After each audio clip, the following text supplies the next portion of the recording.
Today we're going to do two conferences on the Decalogue. Pardon me, Father. We're getting some volume issues at the back of the room. Good. Can you still hear me okay?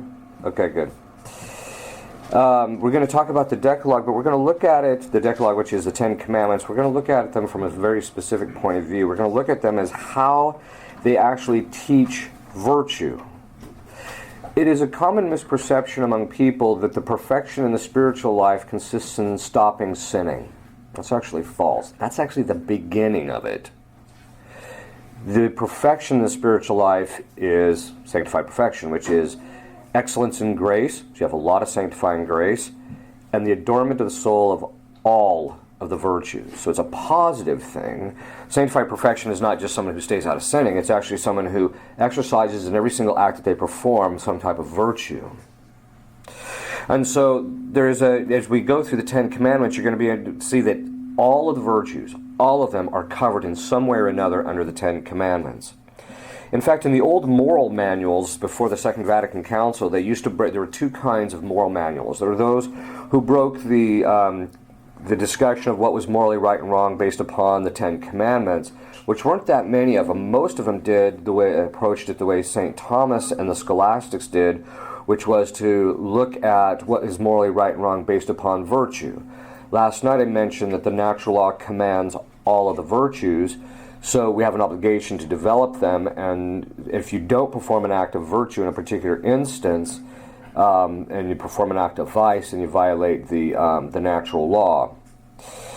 Virtue is obviously that which is in accord with the natural law. It's that which fits our natural inclinations, and so it actually perfects us. The Ten Commandments is a written form of the natural law. In fact, you can actually read the Summa Contra Gentiles of St. Thomas, and he actually shows in there, he argues to all of the conclusions of the Ten Commandments based purely on the natural light of reason. That is, that you can see that, that's not his intent, but he's dealing with various parts of it, and you can see that he's actually showing that the Ten Commandments are just an expression of the natural law. All of the Ten Commandments command justice. Every one of them. Every single one of the commandments deal with justice. In the case of the first commandment, it's a matter of the virtue of religion in relationship to God, which we'll talk about. The first three are all in relationship to God, the justice we must render to God, His name, how we're to approach Him. The last seven deal with human beings and our justice in relationship to them. So they all deal with justice. And what's justice? Justice is the virtue by which you render someone what's due to them. What's due to God is different than what's due to men. That's why there's 10 commandments and that's actually why there's the precept of charity is not just one commandment, it's two, because you're supposed to love God, and that's different from loving your neighbor for the sake of God. So there's two distinct commandments. But they all deal with justice. They used to say that the first three were called the first tablet, and the second three were called the second tablet of the Ten Commandments. But the other commandments, in addition in dealing with justice, they deal with different kinds of virtues. And we want to kind of show, in this first conference, we'll go through the first 5 commandments to discuss these virtues, to see how they actually fit the particular commandment. Of course, the first commandment is, I am the Lord thy God, thou shalt not have strange gods before me. Essentially what this does is this religion, I am the Lord thy God. Now that means that there's certain obligations in relationship to Him, and it's a twofold thing. We recognize that we have certain obligations to Him, but then we also have an obligation not to do certain things. Even though most of the commandments, not all of them, even though most of the commandments are negative precepts, but some of them are actually positive precepts. There's a few of them that are positive precepts, and this means that it commands not just to avoid sin, but there's certain things you have to do. Right? But even if you're going to avoid not falling into sins against even the first commandment, even though it's a negative precept, there's certain things you're simply going to have to do. St. Thomas observes that that the first commandment actually, it does deal with the virtue of religion, and religion is the virtue by which you render to God his due. So there's the virtue of justice. Then underneath that are a number of different sub-virtues, and one of them is the virtue of religion. And he says the virtue of religion has 4 acts that pertain to it. So there's 4 things that you must do to fulfill this. So if you don't do these 4 things to the degree that you're capable, you violate the first commandment. So one of the best things you can do is take a look at the examination of conscience that's in the Manual of Prayers from the Third Council of Baltimore. Because they break it down based upon the various commandments and the sins under it. And you begin to see in there that there are certain things that most people realize that they're failing to do. So these 4 acts of the virtue of religion are to give alms. And that, of course, is based upon your state in life. Obviously, St. Thomas says, can the poor man develop the virtue of liberality? And he says no, because he doesn't have any money. But he can have what he calls a preparation of heart, or preparation of soul, where he desires to do it, so that if he had money, he would do it. So there's alms, there's prayer, to which all must do. In fact, neglect of prayer is a sin against the first commandment. And you have an obligation to pray every single day as a matter of justice to God. Most people think, oh, it's no big deal if I don't pray today, I'll do it tomorrow. Every single day, and there has to be a minimum amount. Then there is there's sacrifice. Now here, as I mentioned in the homily today, that the principal act of sacrifice that God wants from us is the sacrifice of our will. But that sacrifice of our will is actually has merit and is good in relationship to its being joined to the sacrifice of Christ. And then adoration. So those are the 4 acts of the virtue of religion, which if you fail to do in some manner or another, you actually violate the first commandment. This is also the commandment that commands the virtue of devotion, which is also connected to religion, but devotion to the things of God. Not just God, but the things that pertain to God, such as blessed items, sacred items, the relics of saints, these kinds of things. And even the monuments of the church, because they're sacred, the fact that they were gutted, was a sign of a collapse of devotion. It was actually sins against the virtue of devotion, which were sins against the first commandment, when they were gutting churches without a sufficient reason. While the natural law does not dictate the content of the virtue of faith, because the natural law doesn't tell us what we have to believe. It just tells us, though, that we must obey God. And God says we have to have faith. So it points us in that direction. Actual law points us in that direction. But it's actually revealed with revelation that tells us what we are actually to believe. But because the natural law tells us we must obey God, then we must actually adhere to the one faith to which he established. We are not permitted to modify it or change it or anything of that sort. So any sin against faith is a sin against the first commandment. And also any sin against hope, because the hope, because he's our God, that means he will provide for us. And also charity, because he's God, then we are to love him above all things. In fact, we're not supposed to love anything at all except insofar as we love him. So we're loving him through the thing. That's the goal of perfection and charity. This also means it requires due diligence in the knowledge of the things that pertain to God. Neglecting to come to knowledge about those things that pertain to your faith, pertain to the faith, is a sin against the virtue of religion, and it's a sin against the first commandment. So you have to take the virtue of due diligence. It also requires the virtue of confidence in God's help, hope, as I mentioned before. One of the things that I've discovered more and more is that how directly confidence impacts prayer and its efficacy. The more confident the person is, and here we're not talking audacious and presumptuous, but confident in the sense of knowing that God will give you these things, and not because of the merit of your prayers, but because of his goodness, If you have that confidence, he's more likely to give it to you.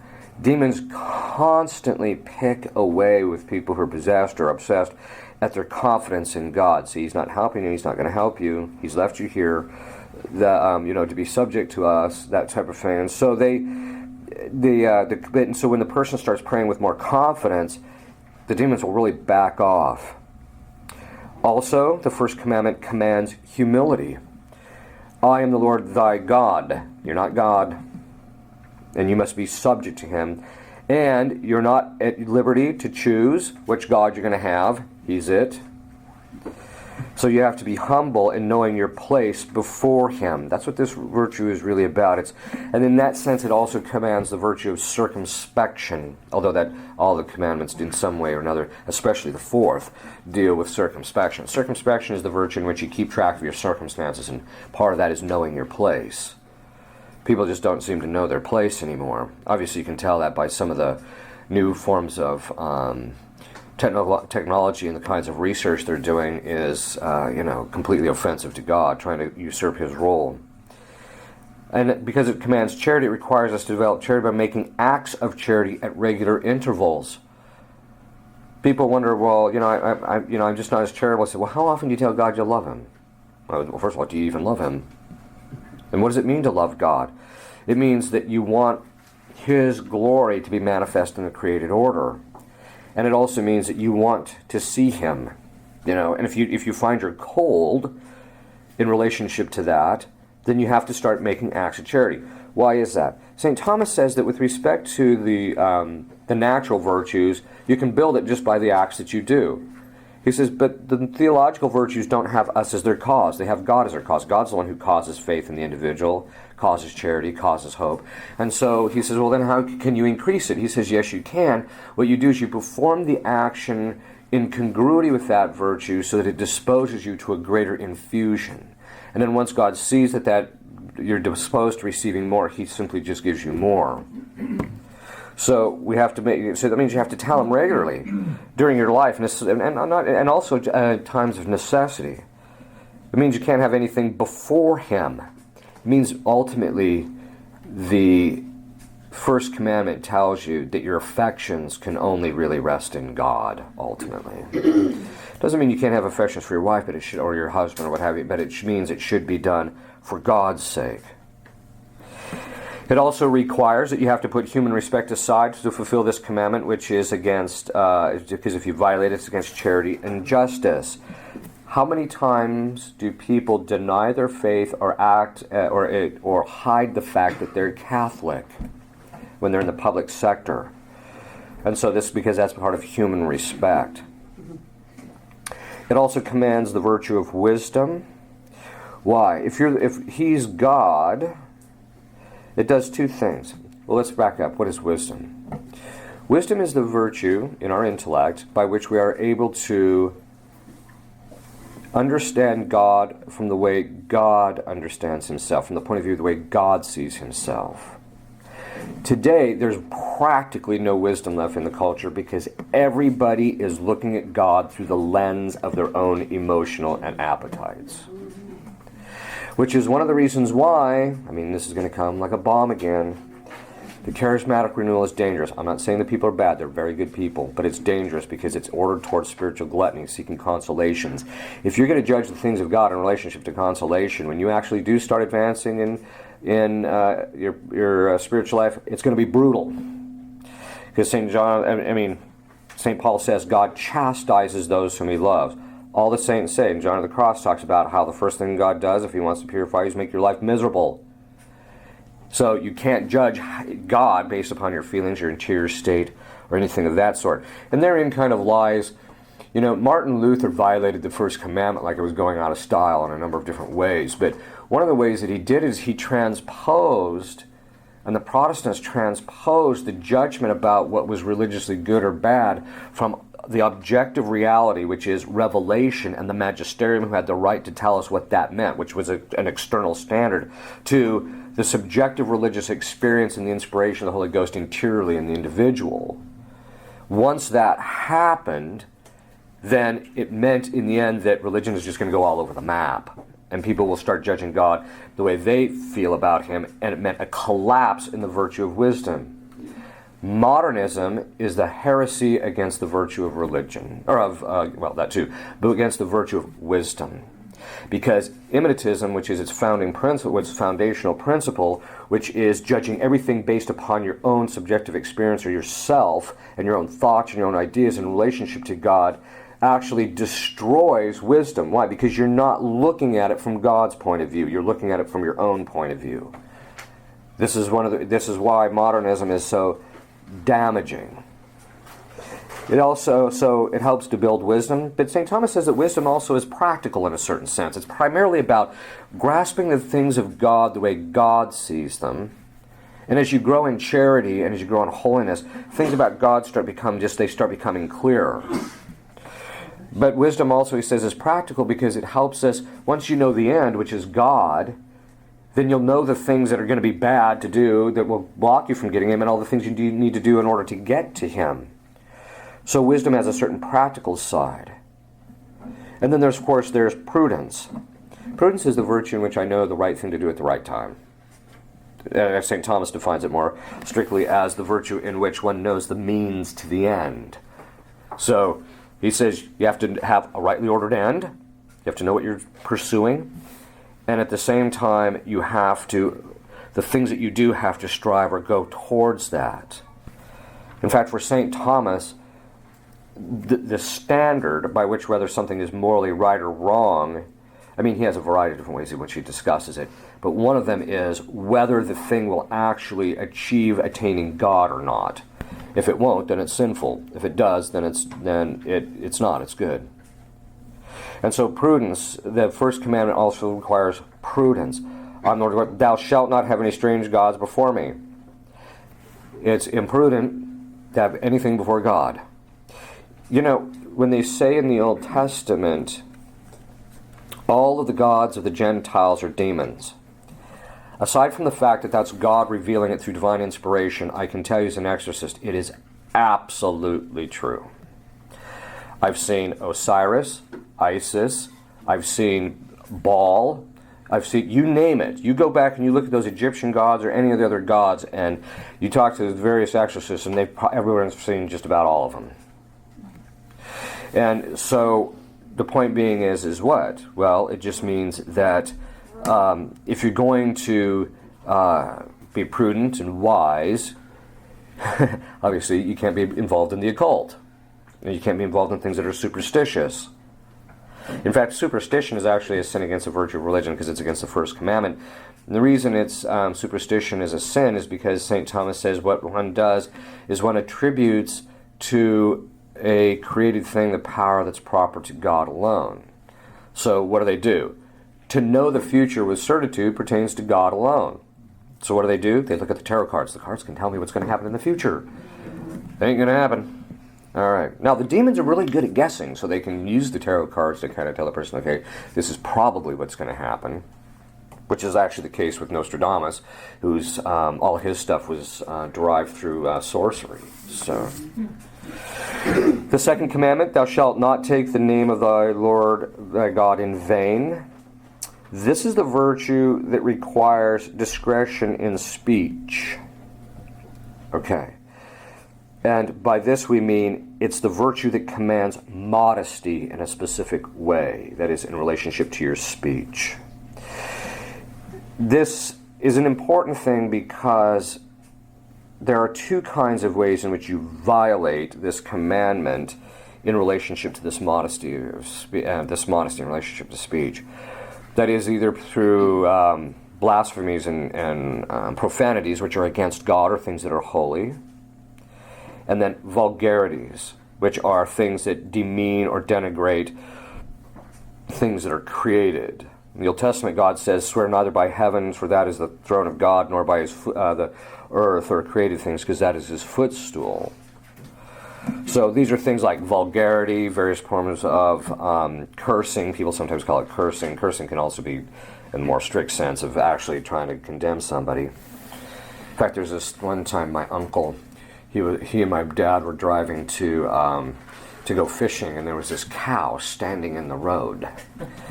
And my uncle jokingly sticks his head out and curses the cow, and it fell over dead. I think it was actually already dead. It was one of those things where it was saying, but anyway, okay.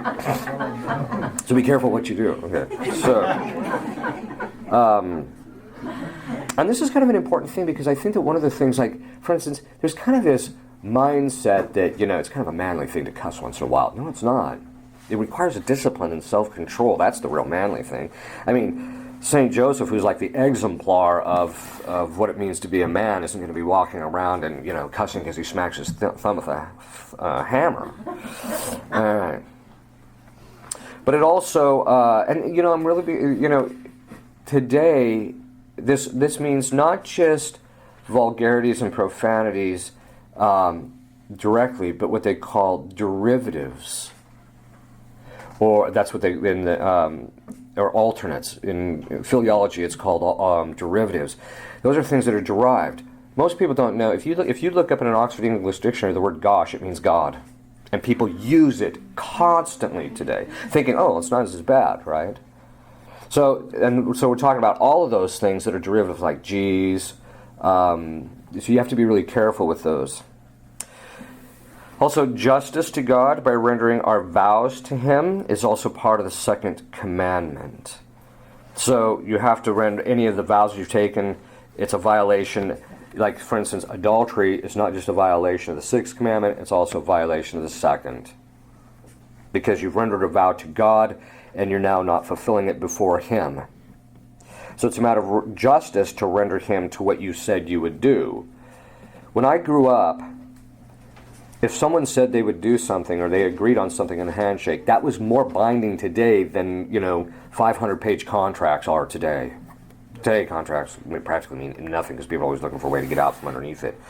But this is the same way. If you're going to render your vows before God, or you're going to tell God, okay, this is what I'm going to do, then you better do it. Your word has to mean something. Even though today our word might not mean any, people's words may not mean too much in relationship to any kind of promise or thing they make, to God they do. And in fact, keeping a promise is actually, the failure to keep a promise to which you are bound to keep one is also a violation of the second commandment. Which you don't tell anybody, okay, I promise. And then next thing you know, sorry. All right. So that's modesty in speech. Modesty is the virtue in which we maintain discipline and control in relationship to our externals. So it's not just the dress. It's also the, which we'll talk a little about in a little bit later, it's also our speech in relationship to gossiping. It's also speech in relationship to, it's also the way we sit, the way we comport ourselves. It also means that part of the sub-virtue of modesty is decorum, which means our actions fit who and what we are, which is why it makes me a little nervous that, you see these kids who are 22 years of age and they're still acting like they're 16. It's immodest, aside from the fact that it's immature. The third commandment, remember that thou art to keep holy the Lord's Sabbath. This commands the virtue of religion in relationship to prayer and sacrifice. In the end, you don't get to heaven unless you sacrifice your will to God. That is it. It's the ultimate thing. I mean, you have to be in the state of grace. God will put you in the state of grace because He'll make you pleasing to Him once you do that. But that's actually, that sacrifice is required. And also prayer. It requires modesty through what's called eutrapelia. That's eutrapelia, for those who want to know how it's spelled. Eutrapelia is the virtue of right recreation. Working constantly is not a virtue. The inability to relax is a vice. Why? Because eutrapelia is ordered towards, St. Thomas says, the pleasures of recreation, enjoying yourself in some type of a game or relaxation or conversation. That's done in order to recreate the soul so that it can go back to working and serve God. I can't remember which saint it was. They were playing chess. And one of them asked, what would you do if Christ returned? And he said, I'd keep playing chess. And he said, why? He said, because this is what He would be expecting me to do when He showed up. Because that was what their rule required. So a person has to develop the virtue of right recreation. In other words, this is the day you're supposed to take time off, period. And that also means that it's the virtue that requires detachment and restraint in relationship to money and to goods. This is why the church has always said it's sinful to engage in unnecessary commerce or work on a Sunday. I know that's completely collapsed, but I'm sorry, God is not pleased with it. So we have an obligation to take time off and not to be working on that. But it also requires that you're supposed to take that, keep holy the Sabbath means it's not that you just sit and watch football games for 9 hours on the Sunday. I'm not saying watching football, well, if you can manage to get through the scantily clad women on the commercials. But if the point is that it's actually meant you should be doing something else. You should be doing some type of spiritual reading or extra prayer on that day. Or taking the time just to think about the things of God. Do some reading, about your faith or something like that. It's not just to sit in front of the TV. Now, that doesn't mean that you can't watch a football game, but it just means that, or baseball or things like that, it just simply means that stuff has to be moderated, because if it goes to excess, it's contrary to the virtue of eutrapelia, because eutrapelia is the virtue of right recreation. It means it moderates, St. Thomas says, the pleasures in relationship to recreation, to play, he says, and so if you don't moderate that, then you don't moderate the pleasure, and that lack of moderation of the pleasure means you're attached to the pleasure, and in the scholastic term, that's called effeminacy. Effeminacy is the virtue, or the vice, in which a person is unwilling to put aside their pleasure to pursue what's arduous. Then there is, it requires that detachment from created things, and mortification. It requires the virtue of mortification. If you can wait until tomorrow, you wait until tomorrow. It also requires a certain amount of discipline. You have to plan for Sunday. Don't go to the refrigerator with nothing in it on a Sunday. Just plot out what you need to do. Make sure you don't have to do the least amount of work on a Sunday. It also means no servile work. What is servile? It's what a servant would do. It's anything that's physically laborious. Sorry, you can't hoe your garden on a Sunday. People say, well, I enjoy it and it makes me feel better. I don't care. The issue is that it's servile. That's what the church said. No unnecessary servile work on a Sunday. It's supposed to be a day of relaxation. It requires the virtue of obedience. The natural law tells us that we must worship God, but the natural law does not tell us how we are to worship God. Revelation is what tells us how we are to do that, and we must obey those who God puts in charge of His church. Therefore, we must attend Mass to fulfill not just the precept of the church of attending Mass on Sundays and holy days of obligation, but also in order to fulfill the natural law in relationship to the virtue of obedience, the virtue of religion, the virtue of faith, etc. But it also tells us something that is quite important. I don't know if I've mentioned this here, but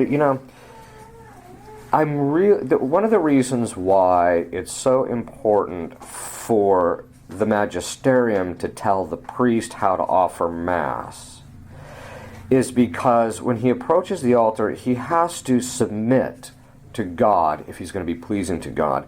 And if the thing is completely at his discretion, he's constantly changing, and it becomes his own. And what this really means is that all the options tend to chisel away at obedience, at least psychologically, not in themselves, but psychologically. But it basically boils down to this. Why is the magisterium to do it? Because they're the ones who are given the grace because of their state of life or their office. God will give them the grace to tell us how they're supposed to, how it's supposed to be done. But I'll finish off what that means concretely here in a minute. Because human beings are essentially stupid. And especially when it comes to God. We're dumb as a bag of hammers. Because how do you know this? All you have to do is get on YouTube and watch the liturgical dancing being done in Los Angeles, and you'll see how stupid human beings can be. You're just like, what is that? One time this friend of mine was at this mass, and all of a sudden this nun in her mid-50s, rather rotund, started dancing around the sanctuary for liturgical dance in white leotards. It's where people are at. That's why in the Old Testament, what happened? In the Old Testament, God doesn't leave how we're supposed to worship to us because we're too stupid. We don't know Him well enough to know what suits Him. So He has to come down and tell us. That's why in the Old Testament, He was explicit. This is to be done in this manner, in this way, on these dates, by these people. And that's why He did it. Then, what did He do? What did Christ do? He said, do this in commemoration of me. Not what you want, not, hanging around belting out kumbayas. You are to do this in commemoration of me. So He has to be the one to... I tell people, look, if you don't know somebody and they come over to your house and you think, I think this guy would like cow brains and tripe for dinner, because you happen to like it, sorry, it ain't going to work. And that's the way we are in relationship to God. He has to be the one to show us, this is the type of worship that's suited to me and pleases me. Now, what does this mean about the Mass? Christ said, do this in commemoration of me. All of the rites of the Mass, except one. All of the rites of the Mass in the Church are traceable back to one of the apostles. The Roman rite is traceable very close to St. Peter, but there's enough in the tradition that we're pretty sure that St. Peter was the one who wrote parts of the first Eucharistic prayer in the New Rite, but what's called the canon of the Mass. Then what do? God slowly, through saints who knew His mind and had the virtue of wisdom, He slowly fashioned the liturgy until we reached 1969, where the first liturgy in the entire history of the Church was created that had no organic connection to one of them beforehand. So what's that mean? If Christ said, do this, well, we should have been following that. And if you want to read my upcoming book... If I can find a publisher, my first publisher is like, oh, I love this, and then he summarily just booted me. I talk about why the tradition binds in conscience.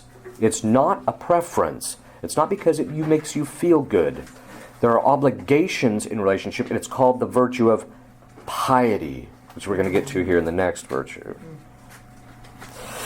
The fourth commandment, honor thy father and thy mother. This is the virtue, this commands honor. That means the virtue of piety is the virtue by which we give honor primarily to our parents. But it also is extended to all those things that are above us. This is the virtue which has a sub-virtue, the virtue of patriotism. You are to love your country. Doesn't mean you have to like what the government is up to and what they're doing. In fact, if you love your country, you'll want to boot the criminals out and get the right people in. Mm-hmm. But I'm getting a little bit nervous because some of the trads are just like hammering our country. I'm like, there's no piety in that. Be careful. Piety desires to see the good for our country as part of the virtue of patriotism. But the virtue of piety is not just it's not just to our parents, but it means that we have an obligation to honor them. What is honor? St. Thomas says that honor is praise or deference paid in relationship to some excellence that the person possesses. What's this excellence that that our parents have in relationship to us? They gave us life. It doesn't matter if your parent is bad. You still have to honor them, not because they're bad or what have you, but because that excellence, which is some type of manifestation of God's nature in some way. It applies to family, it applies to work, it applies to marriage, it applies to our superiors.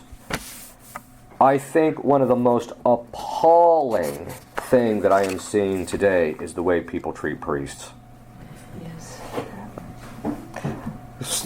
I was talking to a woman about 4 or 5 months ago, and she said she contacted me. She says, "I just noticed that all these people keep attacking the priests.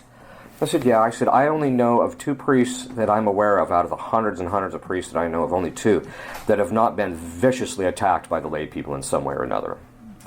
And this woman says, well, what do you think it means? I said, I'll tell you exactly what it means. It means in the very near future, you will not have regular access to a priest. That's what that means. God always takes away from people something when they abuse it. He did it to the Jews in the Old Testament. He does it to us too. The first 3, so what's this mean? It means even if he's a bad priest, and when I was growing up, even if he was a flaming liberal, you still treated him with deference because he was a priest. I mean, it didn't mean you agreed with him or that you liked him, or you did necessarily what he told you to do, but it was, you still treated him with that deference. The first 3, of course, of the commandments are to establish our relationship to God who is above. This establishes our relationship to those who are above us, but this commandment establishes those who are above us in this life. Our parents, all those people. It commands obedience to those, the virtue of obedience, to those above us in accord to their authority. You know, so if your boss tells you, look, you got to do this, you should, I mean, as long as it's not sinful and it's not going to, you know, hurt anybody, you do it. It also means that but also it's honor. One of the things that's collapsed is part of the virtue of piety is to have filial devotion for those who are above us. There should be a filial devotion to the priesthood, filial devotion to the office of a bishop. How many traditionalists really respect the bishops? I mean, okay, I agree with Bishop Broskowitz. It's a hapless bench of bishops. That's true. But that doesn't mean that you stand up there and just verbally hammer them in public, right? Which is what you're seeing people doing today. There should be a filial devotion. It's filial devotion to the office of the papacy, the office of the bishop.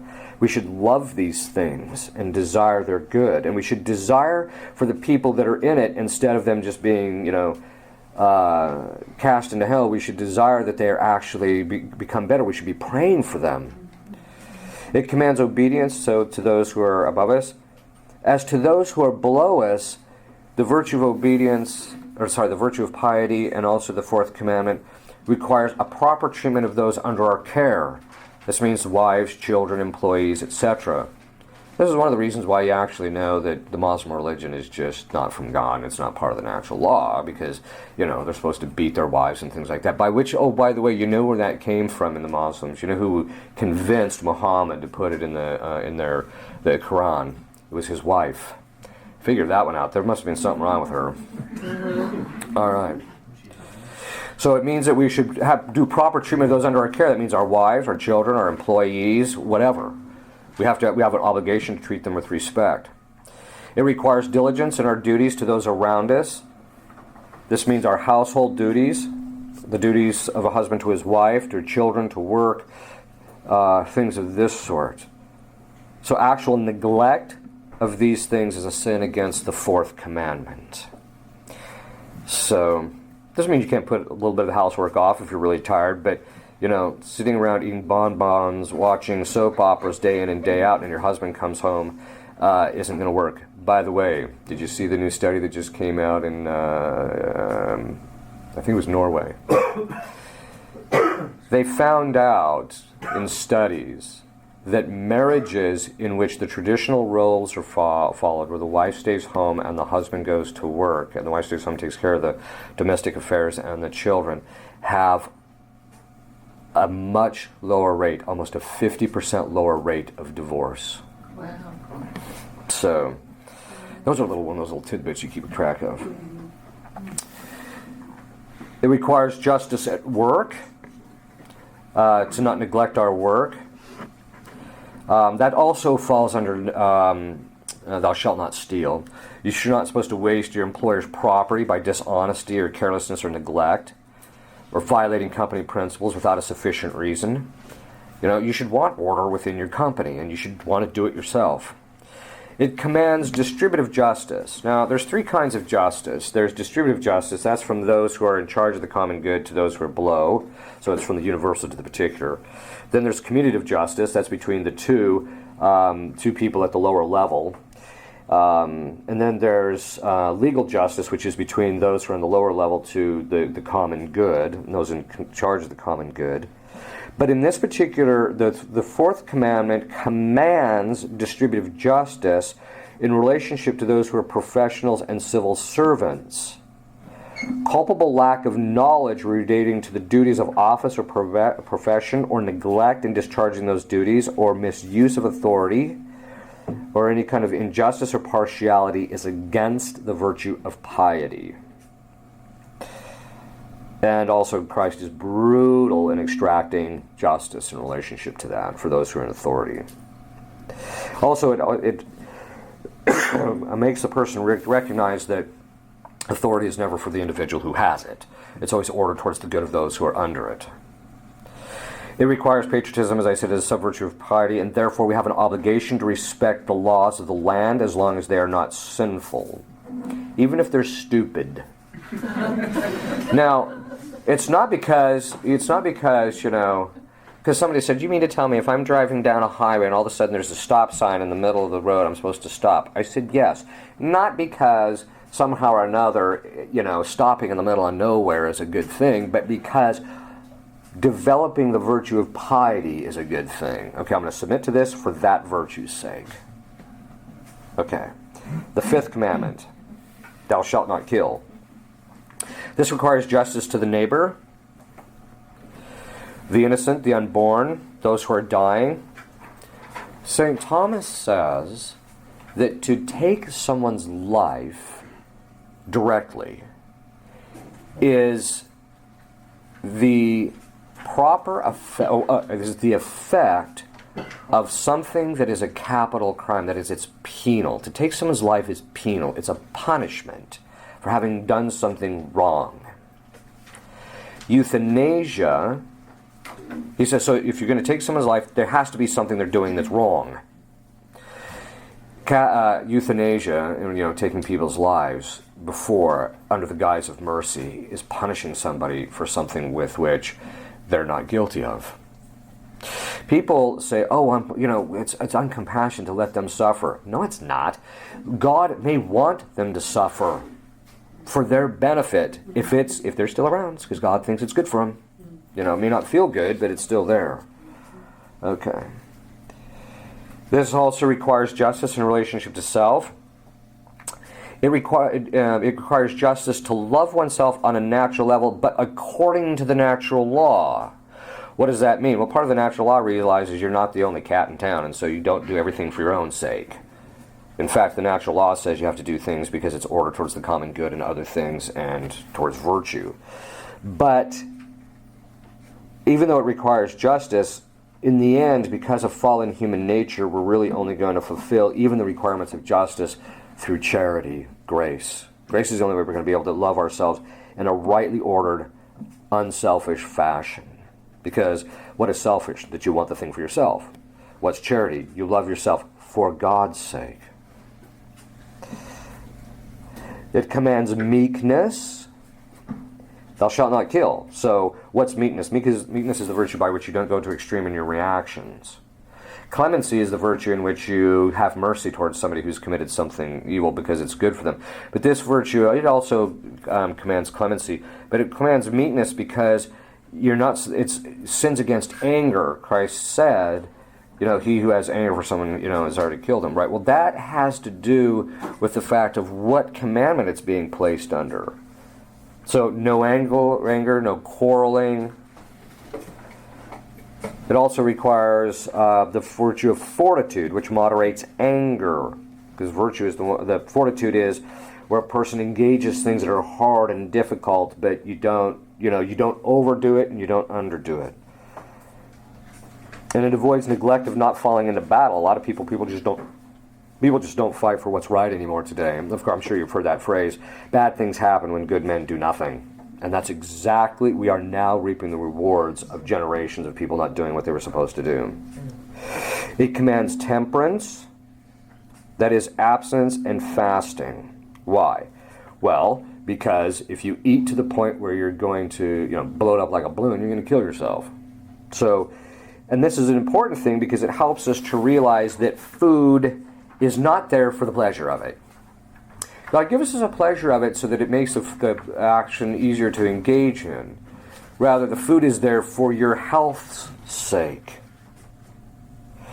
So eating must be done for the health, not for pleasure alone. So again, this also means we have to take reasonable care of our health. It also means no piercing, no tattooing, no body modifications. It means all those things. No contraception, because contraception, certain kinds of contraception are just forms of mutilation. It's like sterilization. This is the virtue that renders to God to fulfill the obligations to God in relationship to reproduction. Shalt not kill. Okay, but it also means that you have to be open to life. It commands sobriety. No excessive drinking. Justice to God to preserve oneself as one is. Right? So people who want transgender operations are violating the fifth commandment, among a variety of other things. All right. It commands the virtue of charity, specifically joy, at least in relationship to others' prosperity rather than envy or jealousy. In other words, we should be happy that other people have good things. It commands the virtue of clemency, that you're not too extreme in your punishments, as I mentioned. It commands the virtue of forgiveness. Thou shalt not kill. Well, how are you going to not kill somebody? Well, if they've done something that's pretty bad, sometimes you have to forgive them so that you don't end up seeking to put an end to their life, which is the effect of the anger. It requires the virtue of piety. Oh, let me back up in relationship to forgiveness. St. Thomas asked the question, do you have to forgive somebody always? And he says, yes, interiorly. You must always interiorly let loose of the debt that somebody owes you and forgive them. But he says, you don't always show the effects of that forgiveness. For example, suppose some daughter, goes off and reduces the family name by living with some guy, and it's an injustice against the parents, which incidentally we're going to talk about that a little bit in the next commandment. But they're committing an injustice against the parents, and the parents have to forgive her. That doesn't mean they treat her as if nothing's wrong.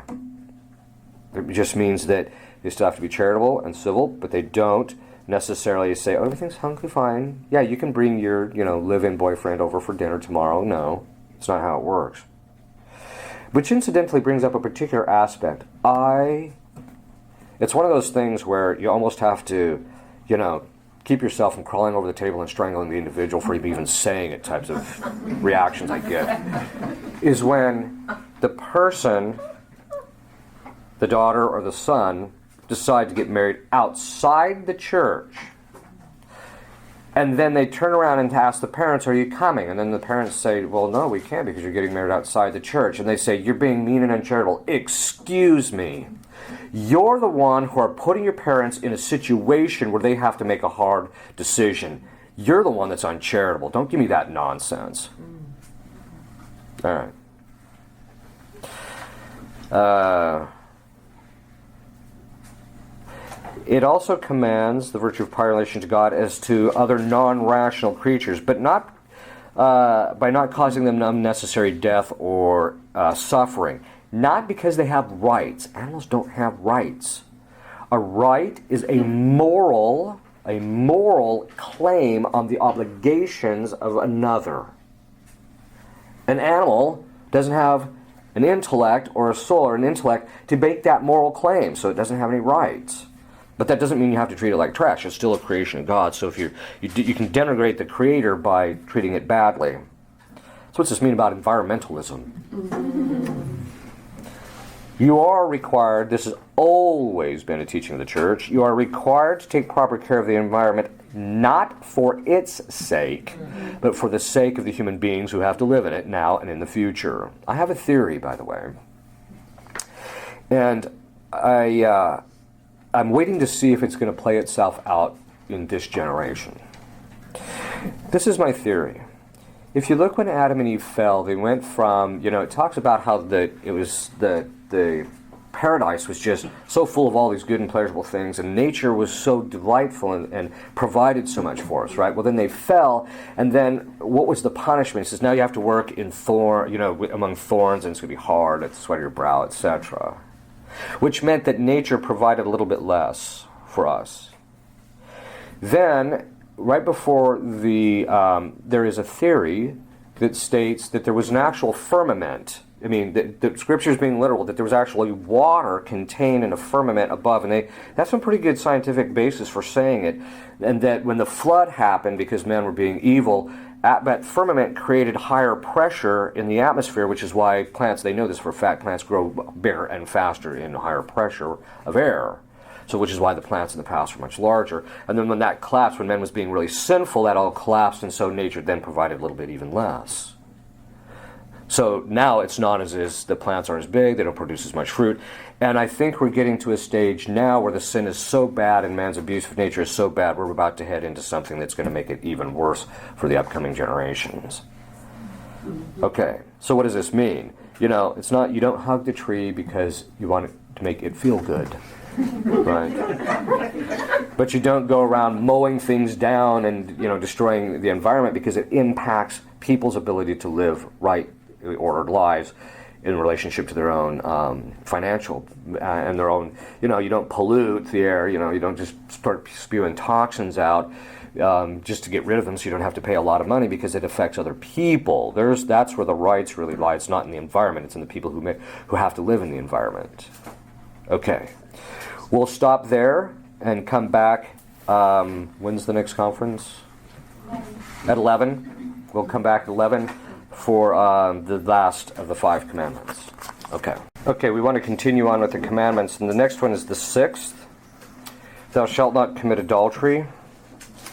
Obviously, this is the commandment that commands the virtues of chastity, modesty, purity, self-denial, that is the virtue of mortification, self-restraint, that is temperance, in relationship to the pleasures of touch, St. Thomas says. And this includes everything from passionate kissing on. So if you're not married, people always ask, what can you can't do? Well, passionate kissing and anything more than passionate kissing and more is mortally sinful. That's what Pope Alexander VII, I believe, is the one who said. He condemned the proposition that passionate kissing was only venially sinful. So these are the things that are required. Chastity, of course, is a virtue which restrains the lower appetites so that they just simply don't move until reason says they are supposed to. Modesty, again, is the deals with our externals. Then there's the virtue of purity. Purity is of 3 kinds, according to the saints. The first is that you never violate anything against the 6th commandment, that is in action. The second is that you never violate the 9th commandment, which is in relationship to thought. And then the last is, and that's actually connected more to the 1st commandment, is that the saints talk about there's a kind of purity in which a person never allows anything into their mind unless it's under the aspect of God, God's purity itself. So there's a certain purity that's attained by only thinking of Him all the time. That usually takes a certain degree to, or a certain amount of effort to achieve, obviously. This also forbids, of course, chastity and modesty and self-restraint, obviously in relationship to those who are unmarried. St. Thomas Aquinas makes the observation, based upon, St. Paul says that the husband is the head of his wife.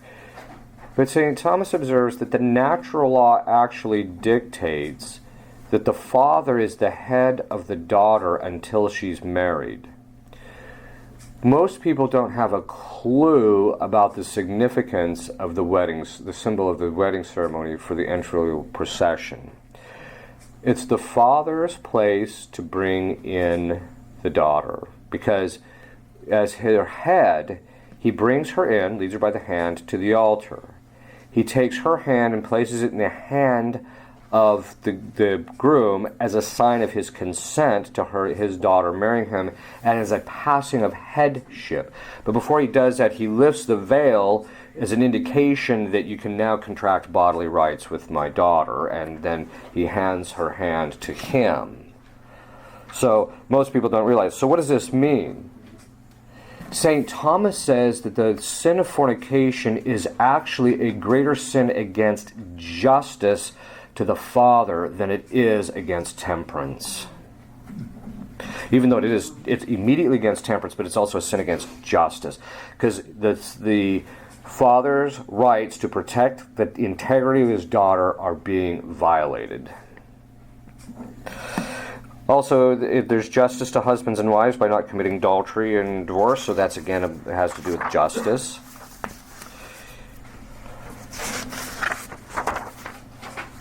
And I think that this is one of the reasons why, as soon as people start violating the sixth commandment, you'll notice in a culture that injustices just kind of break out all over the place, right? And if it's because of that actual connection. I also think that this is one of the reasons why I'm concerned, in the past, and this was actually even part of the American culture, that understanding was part of the American culture up until about the 20s or 30s. And then it started collapsing, and the Second World War completely did it in. But it was the understanding, because when women would go to college, a woman couldn't just run off to college and just do whatever she wanted. She had to go and be in a dorm where there was a mistress, and that was the headmaster's job, who was acting as the proxy to the father to say, "Again, I'm going to keep you straightened out here," right? So I think that there is, and I'm not. It's not to denigrate women. It's ultimately to protect her honor. Honor is praise for excellence. It's to protect her excellence so that when she goes down the aisle, she actually has an excellence that she is taking to the altar with her. And I think that's something that's just completely foreign to our culture, of course. The seventh commandment, thou shalt not steal. Obviously, this commands commutative justice in relationship to others and their rightful claim over their property. So it's a matter of, look, I got to render this guy his due. I mean, this is his property. It's not my place to steal it. But it also means I can't trash it. It also commands retributive justice in relationship to if I've damaged something or if I've taken something, I have to pay back.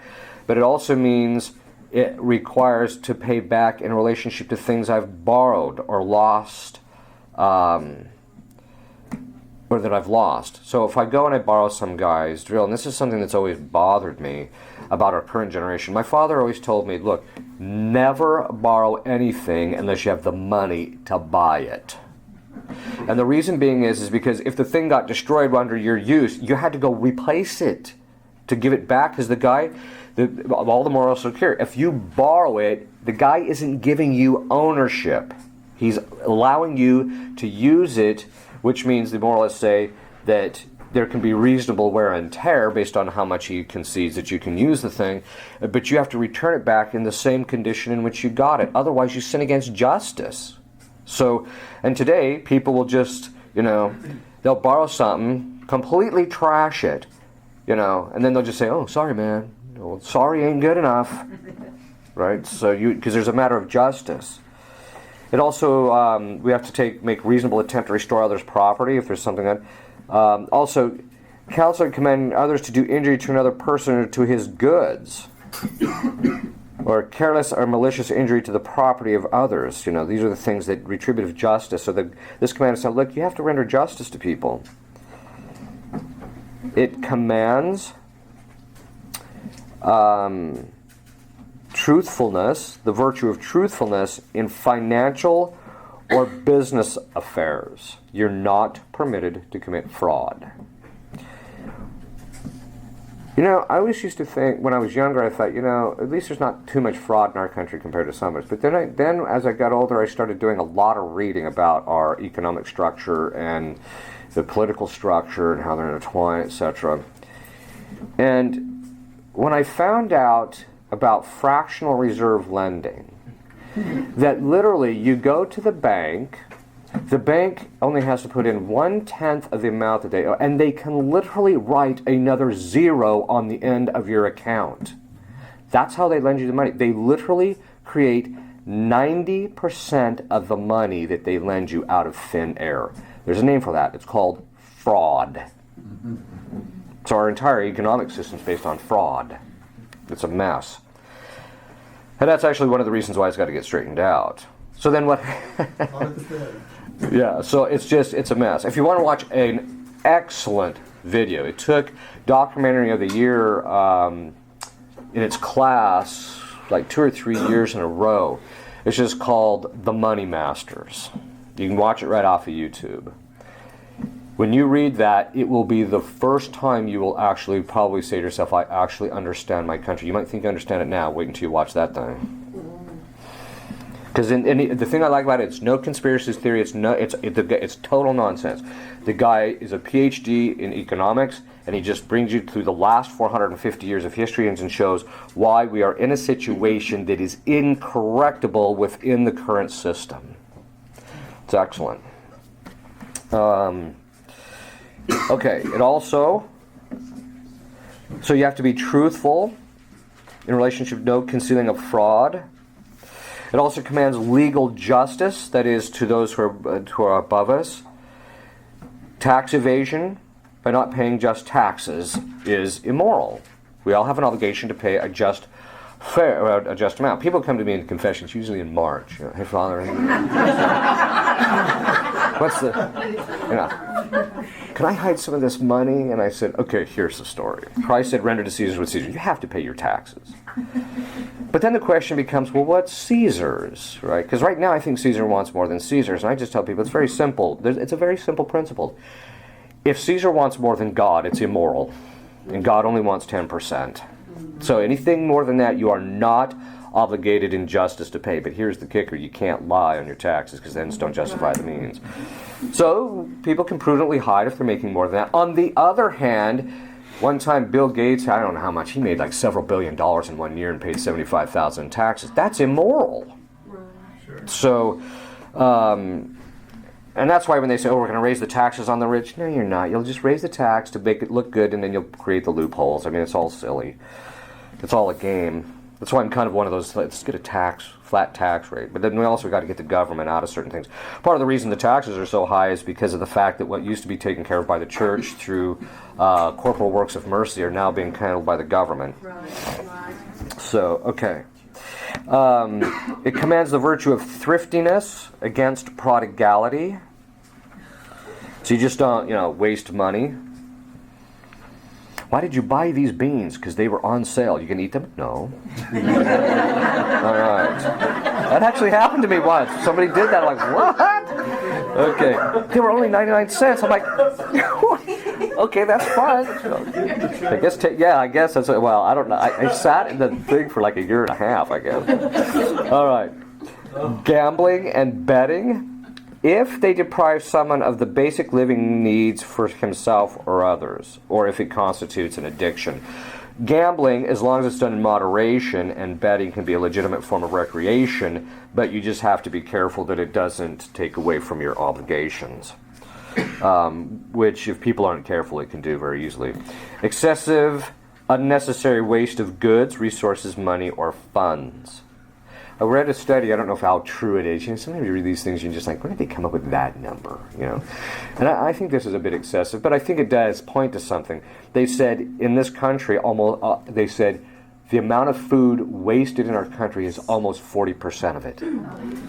That's, so, yeah. Okay. 8th commandment. So it requires thriftiness, resourcefulness. The 8th commandment, thou shalt not bear false witness against thy neighbor. So this commands the virtue of truthfulness,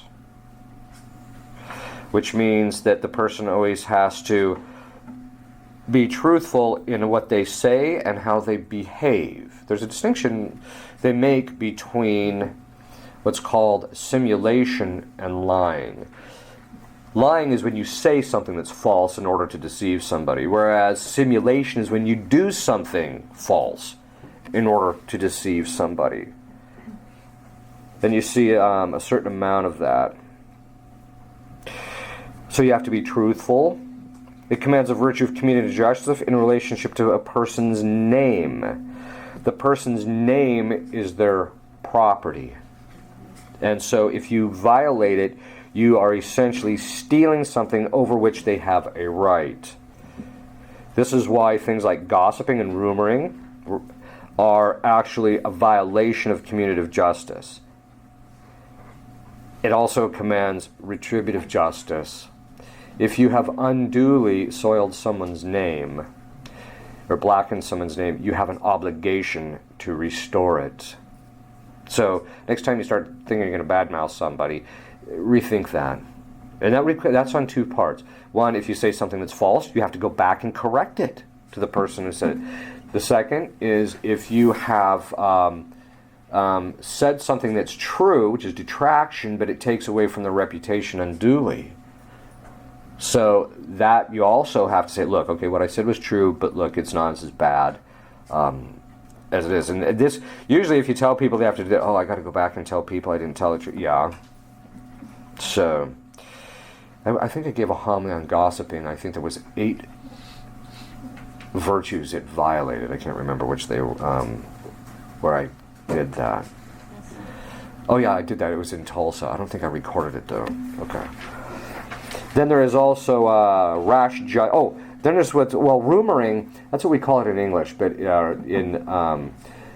if we say the word, murmuring in English, it usually means the guy's just kind of. But murmuring actually in Latin, I like the word in Latin. It's susurratio. It's kind of got that little twist, that little reiteration thing to it. But it means that you speak against someone's reputation in order to separate other people's affections from them. You see this among parents happening from time to time. They'll badmouth their husband or their wife to their children in order to make the children like them more.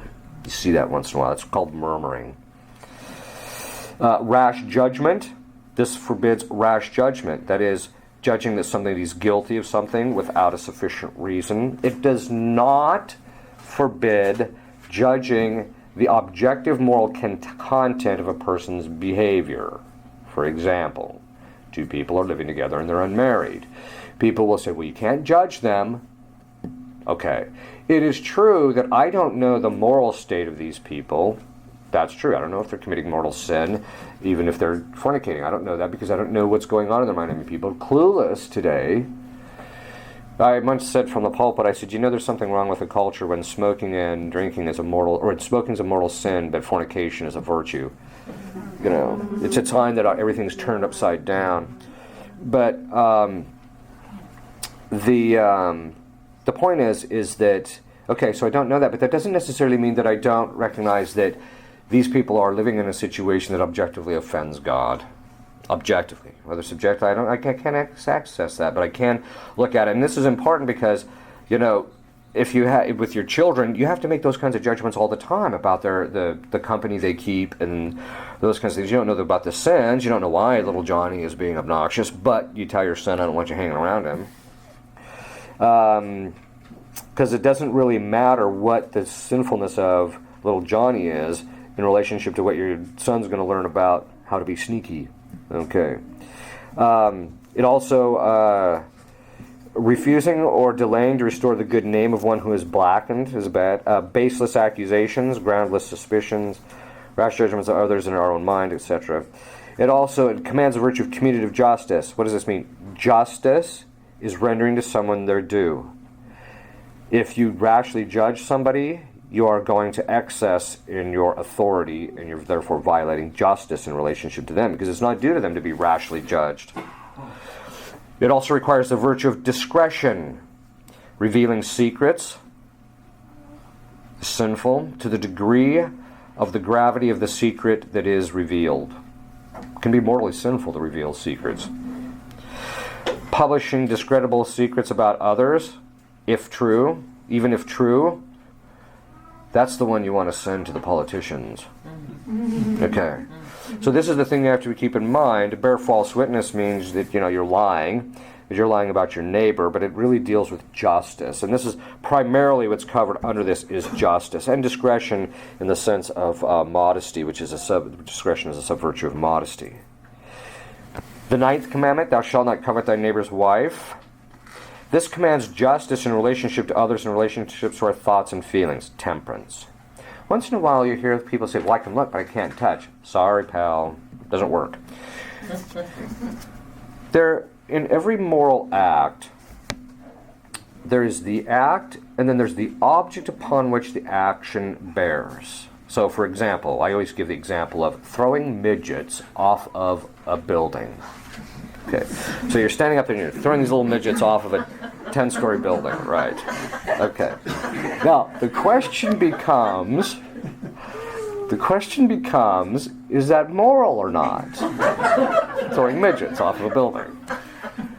Well, it depends on the status of the midget, right? If he has committed a capital crime and you are the executioner, then it's a just action, right? Because the object, that is the midget who's committed a capital crime, is this action of throwing them off is due to that action fits him because he's committed a capital crime, so you're executing the capital punishment, right? Okay. Or maybe he's a combatant. Some of those midgets are pretty handy. So you have to throw him off to get him, to secure the premises, so to speak. Or maybe it's just, murder, right? There's not a justifying condition for it, and so the action of throwing him off doesn't suit him as the object, right? What does that mean? It means that the kind of action you perform and the object that you're dealing with, the action has to fit it. Give me another example. You see somebody stealing an elderly woman's, or stealing, okay, I want to rephrase that. You're standing on the street corner, and all of a sudden you see this guy who's all tattooed out in earrings and everything and got a bone in his nose. And you see him taking this purse from an elderly white woman, right? So you're just like, whoa, what's up with that? That's stealing. You don't know that. Because it could be his purse, right? Okay. So, that being said, if it's his purse, the act of taking suits the purse. If it's not his purse, the act of taking doesn't fit it, right? This object they call due matter. The action has to fall on due matter. It has to suit the particular object or matter of the thing that's being acted upon. Now, usually St. Thomas talks about that in the context of conjugal relations. You have to have due matter, right? She has to be your wife. It's only if you're married that it's due matter in relationship to the conjugal act. But that is also true in relationship to your thoughts and into what you view, like, for example, on the internet, like things like pornography. Pornography is you're seeking out satisfaction in something which doesn't fall upon due matter. She's not your wife. And if she is, you better get it off the internet. Okay, but the point is that it doesn't fall on the proper matter. She's not your wife. And therefore you're not permitted to think those things. If she is your wife, you're permitted. St. Thomas says, he who has rights over the lesser has rights, or the rights of the greater has rights to the lesser. So a man can think about conjugal relations with his wife and not commit any sin. Of course, he has to be careful that temperance is still observed, but that's just part of it. Okay. So that's something to keep in mind, that in relationship to the 9th commandment, it commands justice. If you think about a woman or a man in that way, it's actually a sin against justice because it's not due to them. They're not your wife, they're not your husband. But it also is a sin against temperance because you're taking pleasure in it. So it commands justice and temperance. It commands modesty in relationship to custody of the senses. You have to keep custody of the eyes. Keep your mind off that, so keep your eyes off that stuff. And then it requires custody of the mind, which really is the virtue of truthfulness. The truth is, I should only be contemplating truth in relationship to those things that are suited to me as an individual. One time this one guy was trying to argue with me. He says, look it. He says, all knowledge is good. I said, yes, in se, that's what they say in Latin, in itself, but not with respect to a particular individual. He says, no, it's always good. I said, really? His wife was sitting next to him. Would it be good for you to have carnal knowledge of the woman next door to you? Well, that put a quick end to that discussion. The point being is that it requires truthfulness. It's false. The person is committing a falsity by, and that's actually something that's true in every sin. In every sin, the virtue of truthfulness is violated, because I talked a little bit about it last night. The thing comes into the mind. The conscience makes an act of judgment. This is sinful. What happens is St. Thomas says that with the whole moral tradition, and I think it's even in one of the documents of the church, recent documents of the church, that we cannot will something under the aspect of evil. It has to always be willed under the aspect of the good. It has to be seen good in some way for us to will it. And this is true even of people who commit really malicious things. They're still doing it under some aspect of the good, like I get power over this. So, that being said, every time you commit a sin, the will, it's presented to the will as this is a pleasurable thing or this is a good thing, but there's this evil part of it that's presented to the will, and the will has to make a choice. But St. Thomas, the guy's a genius, he says it can't will it in that state. What happens is the will has to turn around and move the intellect to ignore or to judge out, remove in its judgment the evil of it and focus only on the good. That's a lie. And it militates against the nature of the intellect. That's why one of the proper effects of sin is dullness of the intellect, because it basically does violence to the intellect by forcing us to look at something in a way that it's not designed to do. So every sin is a sin against the virtue of truthfulness. And this is one of the reasons why, the only way you're going to be freed from sin is through truth. It's not helpful to people to leave them in ignorance unless it's absolutely necessary before you can begin to prepare them, before you give them the information. 10th commandment, thou shalt not covet thy neighbor's goods. This virtue commands the virtue of liberality. Now, liberality is not the virtue of giving away other people's money. It is the virtue of giving away your own money. And one of the ways that most modern liberals are not truly liberal is the fact that they're quick to give everyone else's money, but they're hoarding their own. Mm-hmm. So, the virtue of liberality works against greed and the desire to have material goods without limit, avarice. It also commands the virtue of simplicity. Simplicity is the virtue in which you have no more and no less than you need. When my grandparents were alive, every time I would walk into their house, it was an education. And it was entertainment too, but it was an education. They had literally, the only thing they had in their house that was not necessary, the only thing was a television. They didn't own, everything else they owned was necessary for ordered living. That was it. They didn't have anything more than that. And it's not because they didn't have the money. Because my grandfather sold the farm in Iowa at a time when it was a good time to sell. And then he moved out to Wyoming, where we grew up. But he didn't spend all his money. He didn't need it, so he didn't spend it. He was also very generous with me, especially as I was going through the seminary. In fact, at one stage, he was actually paying for all of my personal expenses as I was going through the seminary a few years there. So he was very generous.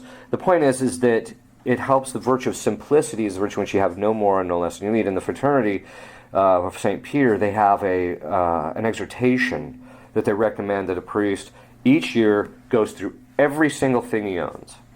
If he hasn't used it in a year, and he's not going to use it in a year, you get rid of it. It's liberating, I can tell you. The desire, it also moderates the desire to become rich at all costs. It also moderates businesses and professions or professionals who hope for unfavorable circumstances of others so that they can personally profit from it. I don't know if you saw this, but there was this one guy who works in Wall Street, and he says he loves it when the economy tanks because there's specific ways they are bilking people through that process. Then there's the virtue of charity, which is against envy. Envy is different from jealousy. People always get these kind of mixed up. Jealousy is when you have something but you don't want someone else to have it, which you often see with people who are really, really wealthy. I know this one priest, he was a millionaire, and he said, "We don't want you to get rich." Hello? Is there an elephant in the room? I mean, okay. The point is that jealousy is when you have something you don't want someone else to do. Envy is when someone else has something but you don't have it, and you want to get it to their loss of it. So, envy, like for instance, the demons have envy because they want us to lose the goods of our lives and the goods of our soul because they don't have it.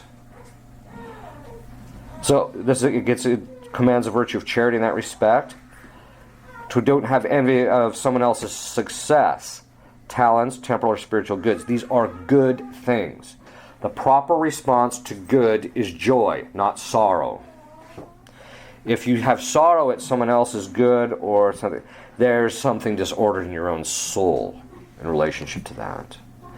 Unless the particular good that they have attained is actually not to their spiritual betterment. So, for example, it's kind of sad that some people are rich. Now, riches are not evil, despite what people want to say. It just means that people have to have detachment from it. But it's sad because of the fact that a lot of people have a lot of money, but they don't pay any attention to their spiritual life, or they get involved in this weird, New Age stuff because it lets them kind of keep their riches and do their things, what they keep doing, and try and sate that natural desire we have for spiritual goods. So that's the thing to always keep in mind. It's always necessary to keep the goods. The response should be, as you become holier, as charity begins to take more dominance in your life, when you see good things happen to people, you'll be happy whether you have them or not. And that's a certain sign of a spiritual advancement. Okay, so just to recount just a little bit. Temperance, fortitude, justice, and temperance, fortitude, justice, and prudence. We've seen all of those.